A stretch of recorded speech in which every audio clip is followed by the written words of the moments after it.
ತುಳಸಿ ಜಾತಿಯದ್ದೇ ಒಂದು ಗಿಡ ಇದು. ಆದರೆ ತುಳಸಿ ಅಂತೂ ಅಲ್ಲ. ನಾವಿದಕ್ಕೆ ಕಾಮಕಸ್ತೂರಿ ಅಂತ ಕರಿತೀವಿ. ಅದರ ವಿಚಾರ ಏನು ಅಂತಂದ್ರೆ, ಈ ಕಾಮಕಸ್ತೂರಿಗೆ ಕಾಮಕಸ್ತೂರಿ ಅಂತ ಯಾಕೆ ಹೆಸರು ಬಂತು ಅಂಥೇಳಿ ಕುತೂಹಲದಿಂದ ಹೆಕ್ಕಿ ನೋಡಿದಾಗ ನನಗೊಂದು ಪುಸ್ತಕದಾಗ ಇದ್ರ ಬಗ್ಗೆ ಉಲ್ಲೇಖ ಸಿಕ್ತು. ಭಾಳ ಅದ್ಭುತವಾಗಿ ಎಕ್ಸ್ಪ್ಲೇನ್ ಮಾಡ್ಯಾರ. ಈ ಕಾಮ ಕಸ್ತೂರಿ, ಕಸ್ತೂರಿ ಅಂತಂದ್ರೆ ಪರಿಮಳ, ಉತ್ತಮವಾದಂಥ ಸುವಾಸನೆ, ಅದ್ಭುತವಾಗಿರ್ತಕ್ಕಂಥ ಪರಿಮಳಕ್ಕೆ ಕಸ್ತೂರಿಯ ಹೋಲಿಕೆ ಮಾಡಿ ನಾವು ಕಸ್ತೂರಿ ಅಂತ ಕರಿತೀವಿ. ಕಾಮ ಕಸ್ತೂರಿ ಅಂತಂದ್ರೆ, ಕಾಮ ಅಂದರೆ ಲೈಂಗಿಕತೆ, ಒಂದು ಗಂಡು ಅಥವಾ ಒಂದು ಹೆಣ್ಣು ಸೇರೋದು ಕಾಮ.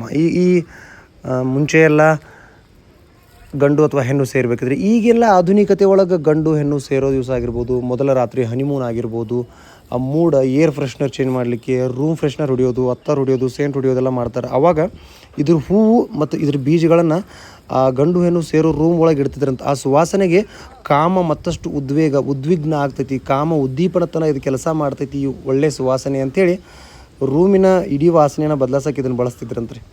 ಯಾರಿಗೆಲ್ಲ ಗೊತ್ತಿತ್ತು ರೀ ಈ ವಿಚಾರ? ನಾನು ಪುಸ್ತಕದಾಗ ಓದಿ ತಿಳ್ಕೊಂಡೆ.